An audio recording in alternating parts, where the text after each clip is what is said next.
Hi කොහොමද මගේ යාළුවෝ ඔයාලට? මගේ යාළුවෝ සතුටින් පරිස්සමෙන් ඇති කියලා හිතනවා. අම්මෝ ඉතින් මම මේ ගොඩ කාලයකට පස්සේ තමයි ඔයාලව හම්බ වෙන්න ආවේ. ඉතින් කොහොමද ඔයාලා හොඳින් ඉන්නවද?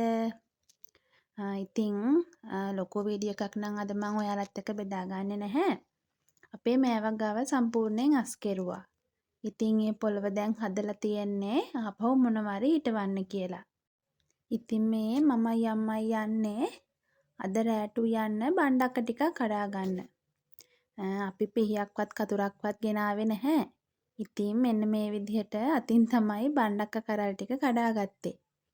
බලන්නකො නිකන් කඩන විදිය බණ්ඩක්ක කරල් ටික කරකවලා තමයි කඩන්නේ. බණ්ඩක්ක ගොඩක් ඒකේ තිබුණා.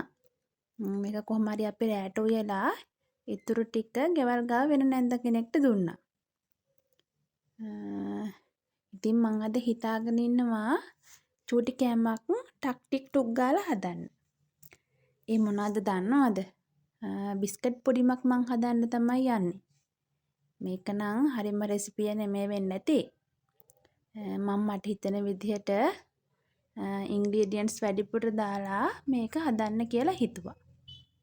ඉතින් මම මෙතන ගත්තා රෝස් කරපු රට කජු, එතකොට රට ඉඳි, ඒ වගේම කුකින් චොක්ලට් ටිකක් තමයි මේ ලෑස්ති කරගෙන තියෙන්නේ. අපි බලමුකෝ මොකද වෙන්නේ කියලා නේද, මේක කොහොමද හැදෙන්නේ කියලා. ඉතින් මම මේ විදිහට වෙනිලා රසකාරකෙත් අරගත්තා. ඊට පස්සේ මේ තියෙන්නේ චොකලට් කලරින්. ඉතින් මම මේකට මාරි බිස්කට් වලින් මාරි බිස්කට් චොකලට් එකයි අනිත් එකයි දෙකම අරගත්තා. මට හිතුණා මේ විදිහට හැදුවොත් මේක ගොඩක් රස වෙයි කියලා. මේකේ මම ටිකිරි මාරි එකත් ගත්තා. ඊට පස්සේ චෙරීස් එකේ බිස්කට් එකකුත් අරගත්තා. කොහොම හරි මෙතන කලවැම්මට තමයි මම බිස්කට් ටික අරගෙන තියෙන්නේ. ඊට පස්සේ මම මේකට දාගෙන තියෙන්නේ කිරිපිටි, කොකෝ පවුඩරුයි සීනි. අන්න ඒ තුන දාලා මම හොඳට මේක මිශ්‍ර කරගෙන තියෙනවා. මම මේක තමයි එකටම පෑන් එකේ දාලා රත් කරගන්න හිතුවේ. එතකොට චුට්ටක් මේක උකු ගතියකට එනවනේ. එතකොට ඒකට බිස්කට් එක දාගන්නවා. අපි බලමු මේක කොහොමද හදන්නේ කියලා. ඉතින් මේ තියෙන්නේ කිරිපිටි එක තමයි. මම මේක මේ උණු කරගන්න හදන්නේ.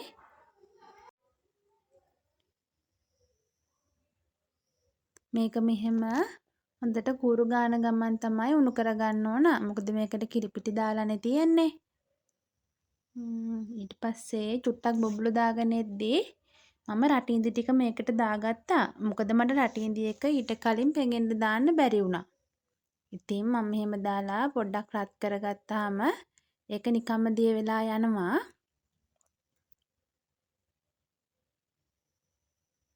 මේ විදිහට පොඩ්ඩක් ඒක හොඳට මත් ගාලා වගේ අරගන්න ඕන. එතකොට තමයි අර මුළු බිස්කට් පොඩිම පුරාවටම රට ඉඳිව හැපෙන්නේ.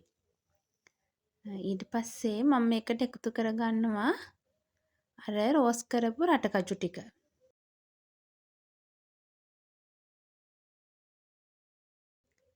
ඊට පස්සේ මේක හොඳට අපි මිශ්‍ර කරගන්න ඕන. චුට්ටක් මේක අර මම හදාගත්තේ දියර එක ටිකක් උකු වෙනකම්. මං හිතන්නේ මගේ යාළුවන්ට ඒක දැන් චුට්ටක් උකු ගතියට ඇවිල්ලා කියලා පේනවා ඇති. මේ විදිහට මම ටික වෙලාවක් තියෙන්න ඇරලා ඒකට බිස්කට් ටික එකතු කරගත්තා. බිස්කට් එක කොටස් තමයි එකතු කරගත්තේ. මොකද නැත්තම් මේක මිශ්‍ර කරගන්න චුට්ටක් අමාරුයිනේ.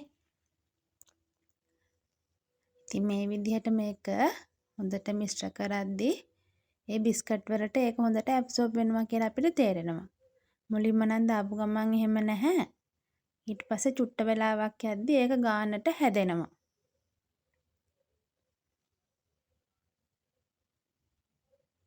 මගේ යාළුවොත් මේ විදිහට හදලා බලන්න.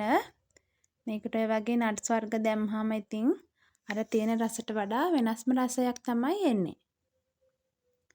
කොහොම හරි ඊට පස්සේ මේ විදිහට තමයි මගේ පොඩිම තිබුණේ. මම දැන් ට්‍රේ එකක් ලෑස්ති කරගෙන මේක දාගන්නවා. මගේ නන් ස්ටික් ට්‍රේ එක තිබුණේ නැහැ. ඉතින් මම දැම්මේ අර වෙන ට්‍රේ එකකට. ඒක නම් චුට්ටක් කැතට තමයි තිබුණේ. ඒ වුණාට ඉතින් අවුලක් නෑ රසට තිබුණා.